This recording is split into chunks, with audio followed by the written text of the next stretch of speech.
Grace and peace to you from God our Father and our Lord and Savior Jesus Christ. Amen.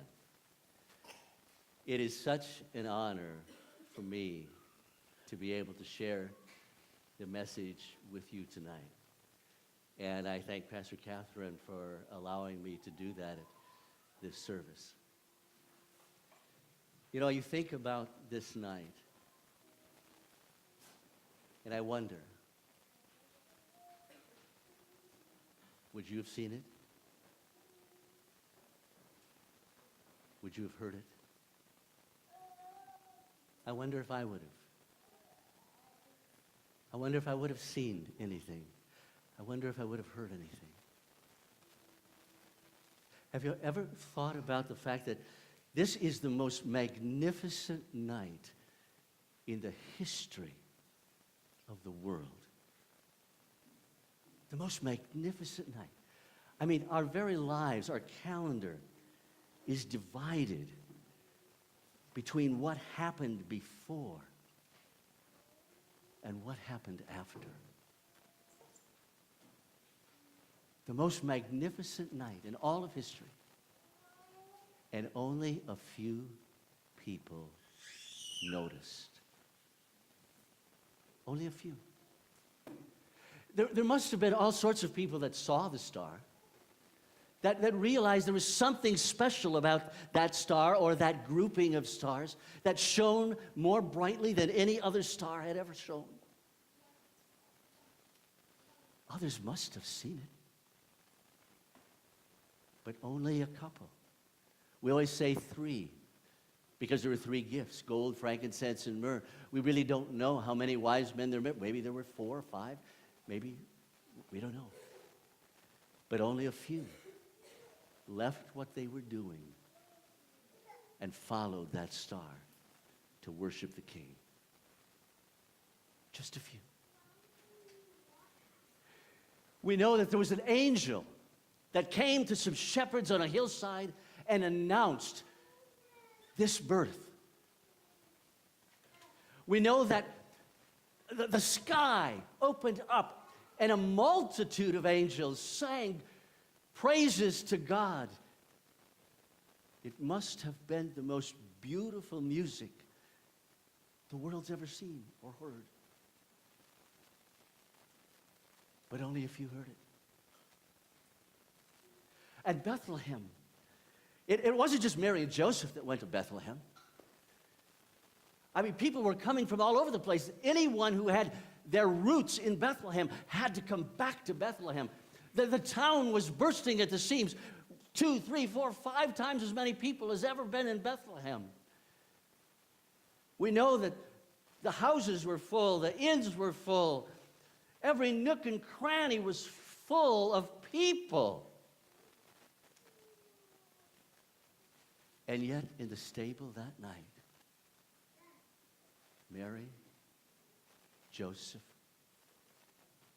a baby, and a few shepherds.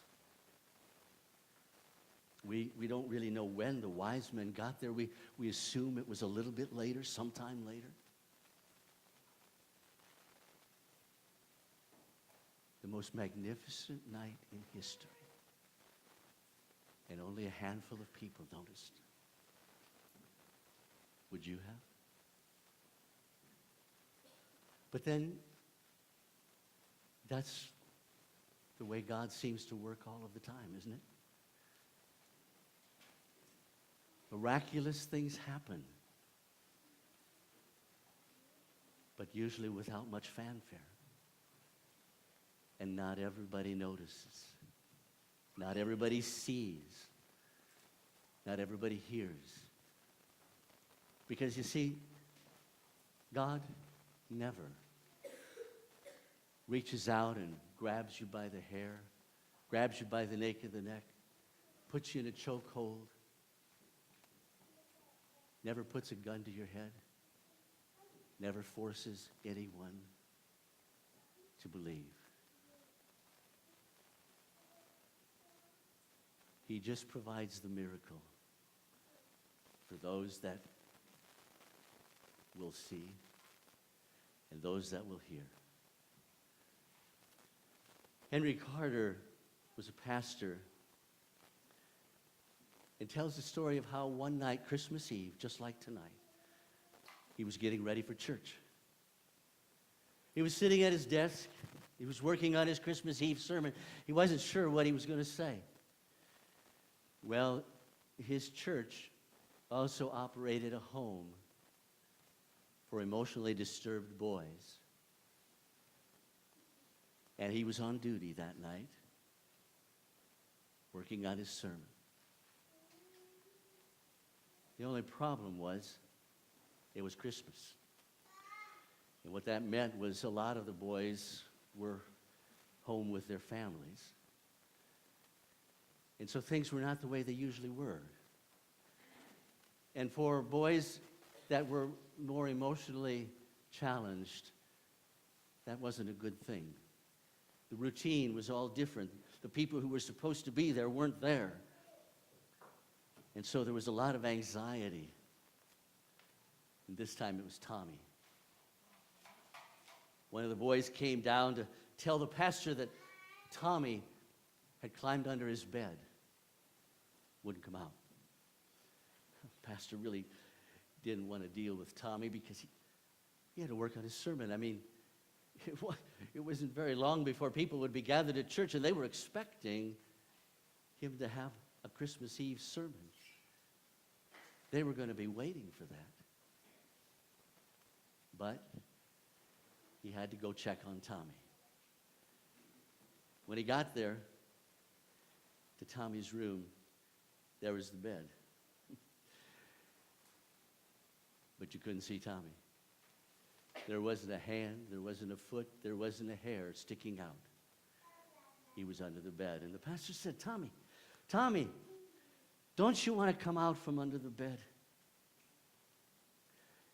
There's this wonderful, tall Christmas tree next door with all of the lights and presents underneath. Don't you want to see it? Don't you want to come out?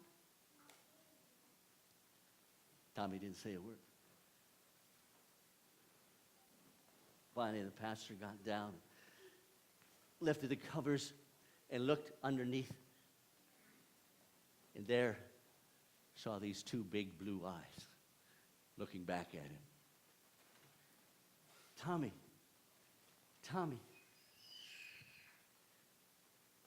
we're going to have a feast tonight.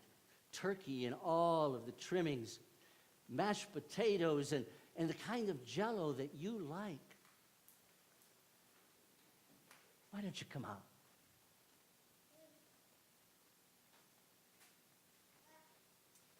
Tommy didn't say anything. Pastor was getting a little bit frustrated, and he knew he needed to get back and he needed to work on that sermon. People were expecting him to have a sermon for them.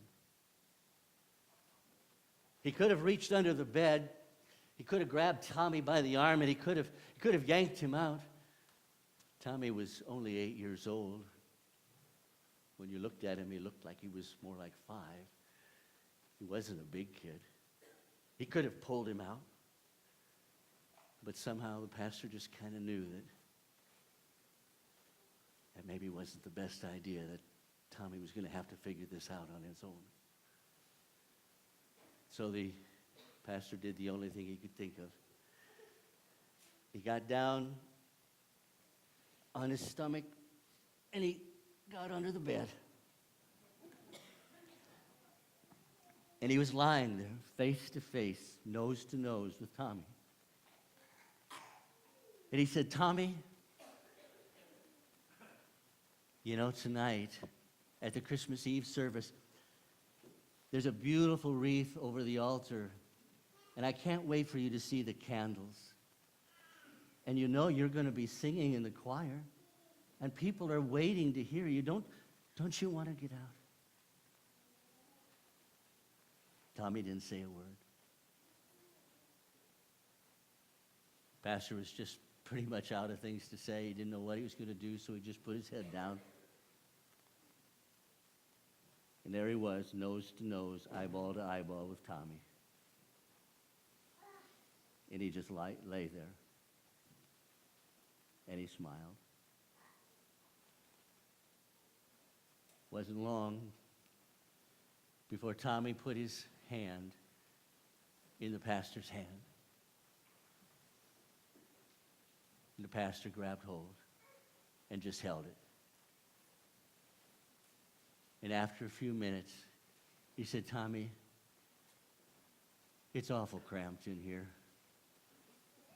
Why don't we get out so we can stand up? And they did. And all of a sudden, the pastor realized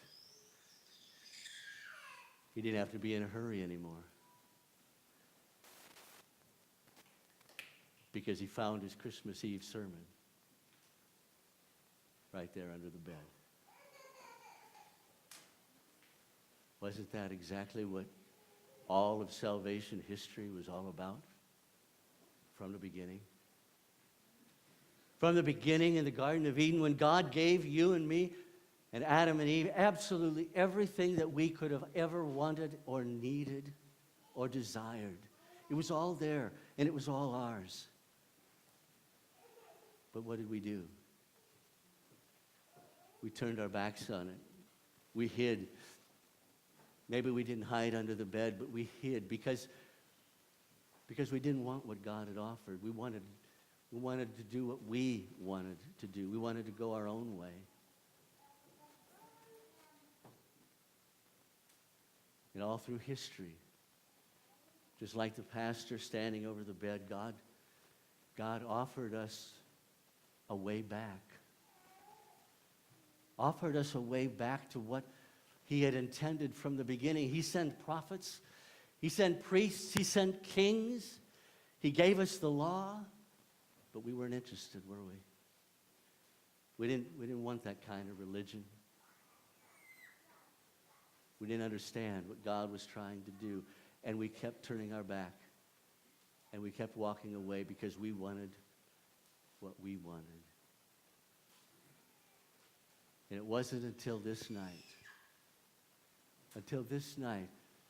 the end of religion as we knew it, when God sent his Son, when God himself became flesh, Emmanuel, God with us. When God, in a sense, crawled under that bed with us. When God entered our world, our messy world, our mixed up lives. When God became one of us.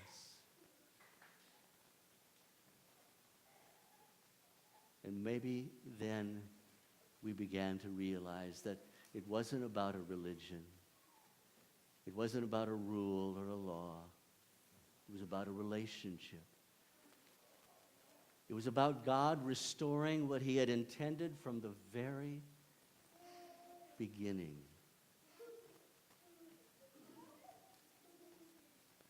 And what is he looking for from you and me? Nothing more than you and I taking our hand and putting it in his. And when we do that, a miracle happens. A miracle that usually doesn't have a whole lot of fanfare. And maybe not a lot of people notice. But a miracle nevertheless. And so the question for you and me tonight, as it so often is will you see the miracle? Will you hear the angels?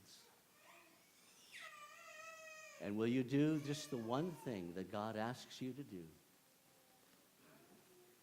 To take your hand and put it in his. Because when you do, it will be the most important thing that it's possible to do. Amen.